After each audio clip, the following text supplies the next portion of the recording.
all acknowledged later that they thought I had actually flipped out. But from that moment on, our focus changed from looking at our big problem to looking at our terrific future. Things changed for the better. Changing the focus to what we loved doing was the turning point. After that, I actually started negotiating new deals, even though I was in no position to do them, because it made me feel good. Sure, I owed a lot of money, but my mindset was very positive. Now my company is more successful and productive than ever. Another way I deal with business pressure is to realize how fragile life is. I lost my top 3 executives in a helicopter crash in Atlantic City. When something like that happens, you realize how delicate life is. I have a great estate in Florida called the Mar-a-Lago Club, and when I can, I allow returning Iraqi war veterans that are wounded to come to Mar-a-Lago and use my private beach and oceanfront. I have even been told by my staff that the most beautiful people they have ever seen were those coming back from Iraq without arms and without legs, and I am glad I could welcome them home at Mar-a-Lago. I'm a businessman. I find that a lot of business people are streetwise, and people who are streetwise know that business really doesn't matter. It's just a game, and we are all here to have a good time while we can. People ask me, how do you handle pressure? How do you make billion-dollar deals and finance them with enormous bank loans? How can you sleep at night? How do you go on television in front of millions of people?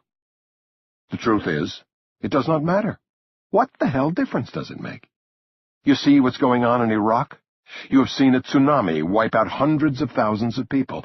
Think about how 3,000 people died in the World Trade Center on September 11th, 2001. Tragic. And how 300,000 people died from the tsunami in Asia in 2004, 100 times more. What does it really matter if you have a big presentation to give to the president of Citibank at 9 a.m.? Just be wise and have a great sense of humor, because problems that may seem big to you really do not matter in the grand scheme of things.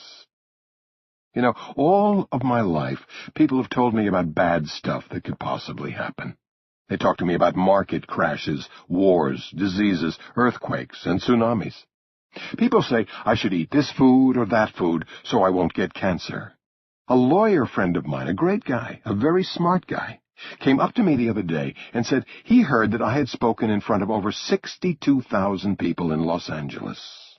He said, "How do you do that? Don't you get scared?" I said, "I don't want to think about it." It's true, I don't want to think about it. I just do it. Then he called me up the next day and said, "That's the smartest thing I've ever heard." The truth is, I don't think about anything except what I have to think about to do a great job. I will have plenty of time when I'm an old man to think about other things. Now, I just think about how to get the job done. Learn from your mistakes. Everyone has good times and bad times. Everyone makes good deals and bad deals. You just have to live with that. All great deal makers who make hundreds of deals have made bad deals. No matter what you do to avoid it, sometimes deals just do not work out. Rather than get depressed and down on myself, I live by a little formula I call the formula of knowledge. Using this formula, I learn not only from the good times, but also from the bad times. The formula of knowledge.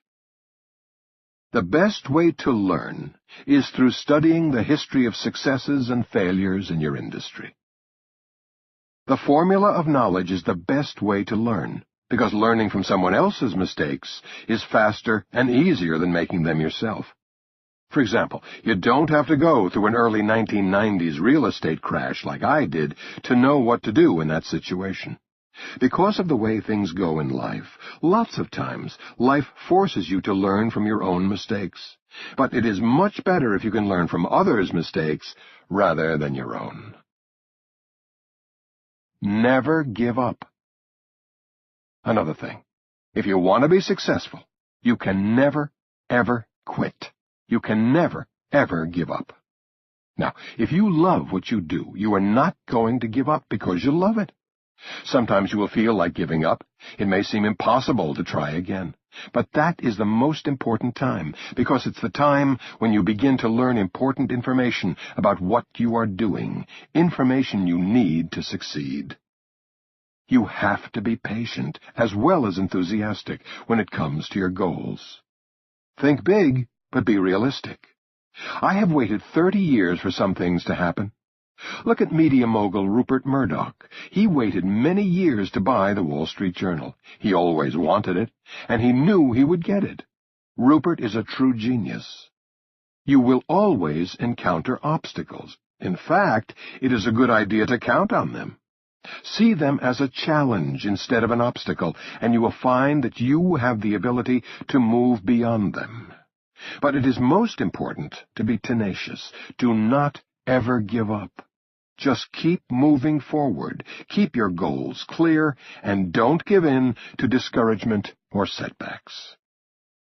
I can tell you many stories about friends of mine who are really, really smart and amazing, the smartest people you can imagine, and yet they never made it because they quit. I can also tell you stories about friends of mine who were not as smart. If you gave them aptitude tests, they would score 25% lower. But they are now some of the richest guys in the world because they had something different. They didn't quit. If you love something, if you really love it, you are less inclined to quit. Part of the problem is that we want to avoid painful situations like not getting a loan, losing a deal or a customer you've been after, or even losing your business or your wife. But as I said before, you can't let this stuff hold you back. Do not think about the pain, and keep going, just like the great athletes do. I could not believe my ears when I heard Michelle Sorrow, a candidate on The Apprentice, Los Angeles, tell me she was going to throw in the towel and quit, rather than face me in the boardroom. I couldn't believe it, because I'm used to dealing with the toughest people in business who would never dream of quitting. Michelle was having a rough time as project manager. Her teammates did not like her and were giving her a hard time. She ended up leading her team to a stunning defeat. But instead of toughing it out, she quit. I was amazed that anyone would so easily throw away an opportunity to compete for a high-powered position. We have over 50,000 people waiting in line to audition for The Apprentice. She had been chosen, and yet she just threw it all away without a fight. You do not get many lucky breaks like that in life. There's one thing that I teach over and over again. If you want to be successful in business and in life, never, ever give up. Never quit. You can never be successful if you give up. Michelle rationalized away her lack of grit with a barrage of excuses built around the idea that her experience on The Apprentice was not what she had expected or signed on for. She never imagined she would have to live outdoors in a tent in the rain. But I say to Michelle, that's life. Every day people face a lot worse in life. Life is not always going to turn out the way you expect. Every day is a new adventure. There are no guarantees. You can never know what's going to come at you, and sometimes it's pretty horrible. You have to be strong to survive, and you can never give in without a fight. Quitters do not stand a chance. Michelle's quitting made me wonder if young people today lack the backbone to keep going. I read a new study which found that today's college students are in fact more narcissistic and self-centered than ever before. The psychologists who conducted the study speculated that the behaviors of the students are a direct result of the way they were raised by their parents and taught in the school system.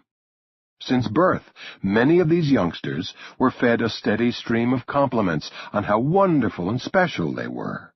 The self-esteem movement of the 80s and 90s became a national fad, and all the parents were doing it. But too many hollow compliments are not healthy for kids. It's okay to let your children know they're special. It's part of being a loving parent. But do not overdo it. To constantly lavish praise on your children for every little thing they do is too much. Don't be too easy on them. Let your children work hard to gain your praise. They will value it more.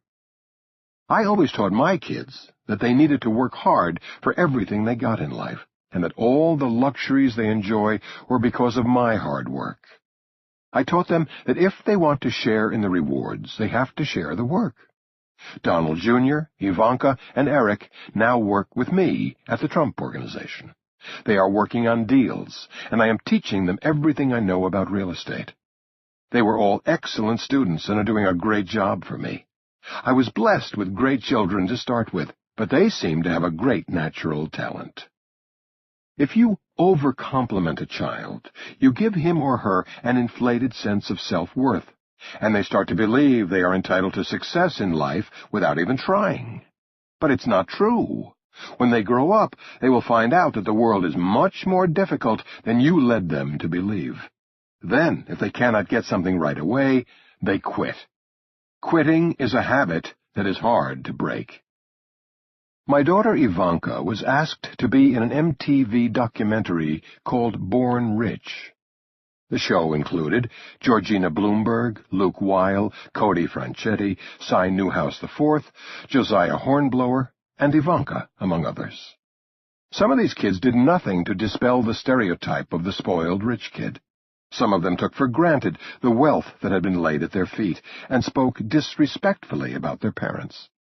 I couldn't believe it. But Ivanka was different. She was poised, was intelligent and respectful when talking about her life and family, and was grateful for the advantages she had been given. I was very proud of Ivanka. In real life, there are some things that you just cannot do. People who tell their children that they can do anything they want are being unrealistic. Some things are just not possible, but you do not want to discourage them. The trick is to be a skeptical optimist and to pick your battles. When you think you can win, go full steam ahead